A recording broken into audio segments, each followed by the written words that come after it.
ताळे ताळे ताळे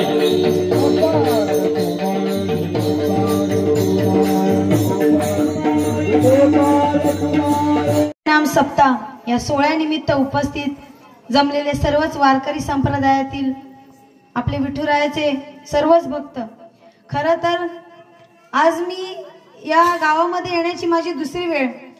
प्रत्येक वेळी या गावामध्ये आल्यावर नवीन अनुभव होता आणि आज इथे आल्यावर भारावून गेली, कारण याच्यापेक्षा चांगलं वातावरण काही नसू शकतं. खरं तर इथे आम्हाला अन्नदान करण्याची जी संधी तुम्ही दिली त्यासाठी मनापासून तुमचं सर्वांचा आभार. कारण अन्नदानापेक्षा श्रेष्ठ काहीच नसतं असं महात्मे सांगून गेलेले आहेत. महाराज आपले वाबळे महाराज ज्यांनी जी कीर्तन रूपी सेवा दिली, खरं तर त्यांच्यासाठी म्हणावं तेवढं कमी आहे. देणाऱ्याने देत जावे, घेणाऱ्याने घेत जावे, घेणाऱ्याने घेता घेता देणाऱ्याचे हात घ्यावे, अशी आपली महाराजांची शिकवण त्यांनी आम्हाला दिली. खरंच घेण्याजोगा आहे. खरं तर आपण म्हणतो की माणूस कसा घडतो यापेक्षा आपण कसे आहोत, आपला देव आपल्याला कसं सांगतो तुम्ही कसं घडावं हे आपल्याला परमात्म्यातून कळते. आपण एखाद्या देवाची भक्ती करतो, तो देव आपल्याला शिकवतो आपण कसं बोललं पाहिजे, आपण कसं वागलं पाहिजे, कसं माणुसकी जगवली पाहिजे आणि परमार्थ कसा जगवला पाहिजे. आम्ही समाजामध्ये काम करतो, हा राजकारणावर बोलण्याचा मुद्दा नाही आणि ती जागाही नाही. याच्यापेक्षा श्रेष्ठ जागा दुसरी जगात कोणतीच नाही. पण त्याच्या माध्यमातून आम्हाला आपल्या सर्वांसाठी काहीतरी करण्याचं करवून घेणारा तो आहे. आम्ही फक्त निमित्त आहोत की आम्हाला तुमच्यासाठी करायला मिळतं, यासारखं भाग्य आमच्यासाठी दुसरं कोणतं नाही. माफ करा मी थोडासा वेळ घेईल, पण मी सांगेल आता इथे आपले बालभक्ती करणारे जे आहेत बालवारकरी, ही पिढी जी घडत आहे ती आपल्या सर्वांच्या विचारांनी सर्वांना बघून घडत आहे. मी एक सांगेल, जेव्हा हिरण्यकश्यपू नावाचा राजा होता, त्याचा मुलगा होता भक्त प्रल्हाद, जेव्हा नारायणाचा जप करता करता आपल्या बापाने स्वतः आपल्या मुलाला जो त्रास दिला, पण त्या एका भक्तासाठी त्याला इच्छा नव्हती. म्हणजे माझं सांगायचं तात्पर्य असं की आपल्या देवाला आपल्या भक्ताकडून काही नको हवं असतं, ना त्याला अमाप पैसा हवा असतो, ना दान हवं असतं, त्याला मला काही पाहिजे असं नाही, फक्त तू माझी भक्ती कर एवढंच हवं असतं त्या देवाला. जेव्हा भक्त प्रल्हाद म्हणतो की देवा माझ्यासारखं एवढूसं लेकरू म्हणजे तुम्हाला देण्यासाठी माझ्याकडे काहीच नाही भक्तीशिवाय, तरी सुद्धा त्या लेकराला देव अनेक अवतारांमध्ये येऊन वाचवतो. जेव्हा तो संकटात असतो तर आपल्याला सुद्धा त्या गोष्टी शिकण्यासारख्या आहेत की देवाला आपल्याकडून काही नसतं, फक्त त्याची निस्सीम भक्ती हवी असते. आणि येणाऱ्या जगात हे शरीर सुद्धा नश्वर आहे. श्रोत्यो, शेवटी ठेवलेला रुपया सुद्धा माणसासोबत जात नाही, ही जाते हे परमार्थ जातं आपल्यासोबत. आपण म्हणतो वैकुंठाला जातो वैकुंठाला जातो, पण खरंच आपण मेल्याशिवाय स्वर्ग कळत नाही असं आहे. भक्ती केल्याशिवाय देव पण कळत नाही. त्यामुळे भक्ती करत राहा. माझं एवढंच सांगणे, महाराजांनी जे सांगितलं ते नेहमी आम्ही आमच्या आचरणात ठेवून आपल्या गोरगरीब जनतेसाठी नेहमीच काम करण्याचा प्रयत्न करू. आमचे लांडे साहेब असतील तेही काम करत असतात, माझे मिस्टर अमोल लांडे. या महिला बंधू भगिनी आहेत.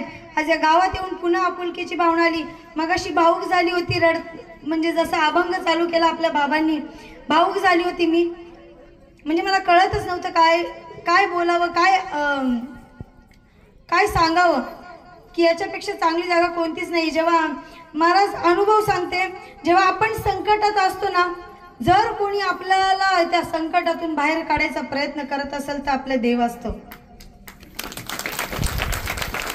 आपण म्हणतो देवा माझीच परीक्षा का, माझीच परीक्षा का, माझ्याच वाट्याला हे भोग का.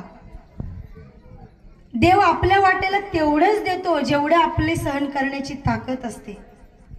आणि आपण सहन करतो म्हणूनच समजून जा आपला देव मोठा आहे, जे आपण एवढ्या संकटाला सामोरं जातो. जेव्हा सीता मातेला शोधायला राम निघाले, त्यासोबत हनुमंत सुद्धा होते. जेव्हा हनुमानजींना त्या अनेक अनोख्या जाळ्यांमध्ये जेव्हा अडकवलं गेलं सीता मातेला शोधता शोधता, तेव्हा एक काळ असा होता की त्यांना अंधकाराच्या जाळ्यात अडकवलं गेलं. अंधकाराच्या जाळ्यात अडकवलं गेलं म्हणजे ज्या जाळ्यातून कधी कोणी सुटू शकला नाही असं जाळं. पण बघा, त्याने अंतरात्म्यामध्ये प्रभू रामांचं आचरण केलं, प्रभू रामांना आठवलं. काही बोलता येत नव्हतं, काही ऐकता येत नव्हतं, एकदम सुन्न जागा होती, अंधार म्हणजे सुन्न. पण जेव्हा प्रभू रामचंद्रांचं विचार आला, आचरण आलं, उल्लेख झाला, तेव्हा त्या अंधाराचं एवढूस काळ टिकूर टिकली एवढा प्रकाश पडला.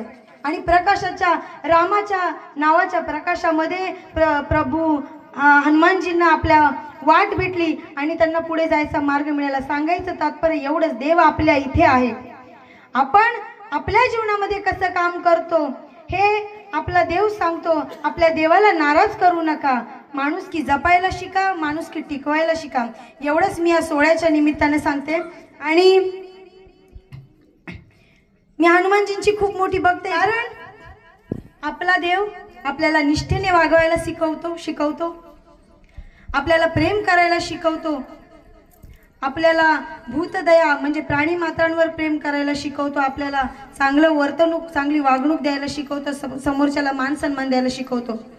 जाता जाता मी सर्वांच्या संगतीने आणि हनुमंतरायाच्या वतीने आणि सर्व वारकऱ्यांच्या वतीने मी माझ्या पांडुरंगाचरणी, माझ्या देवाचरणी 2 बोल गाऊ इच्छिते. तेवढी सर्वांनी म्हणजे कृपा असावी, तरी ऐकावं सगळ्यांनी.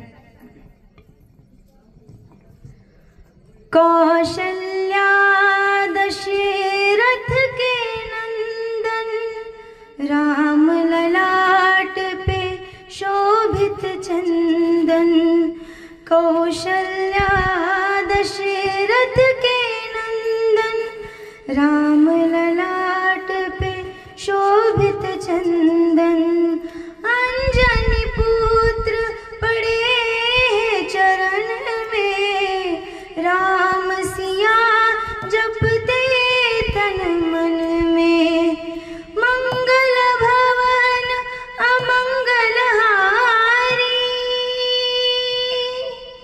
प्रभु सुदशरथ अचर बिहारी. राम सिया राम, सिया राम, जय जय राम. राम सिया राम, सिया राम, जय जय राम. बोलो सियावर रामचंद्र की. धन्यवाद.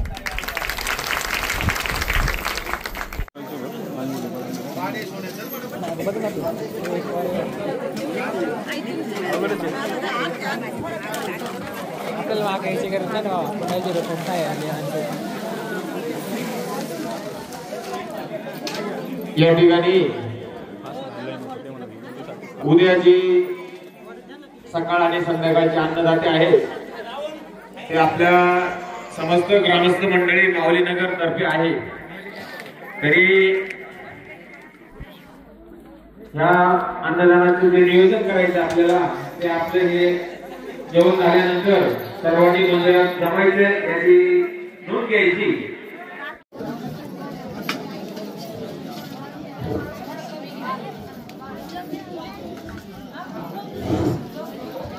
हरे राम राम राम हरे हरे, हरे कृष्ण कृष्ण कृष्ण हरे हरे.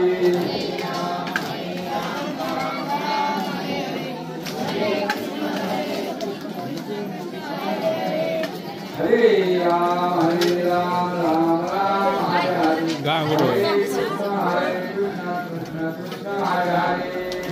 30 वर्षापासून हा अखंड हरिनाम सप्ताह चालू आहे. त्यानिमित्तानं प्रत्येक वर्षी या ठिकाणी कोणाला कोणाचं तरी या ठिकाणी योगदान आपल्या माऊलीच्या चरणी असतं. अशी तिथे पुढे चांगली ही माऊलीच्या चरणी प्रार्थना. या ठिकाणी प्रासंगिक मंडळ भोजन जे असतं ते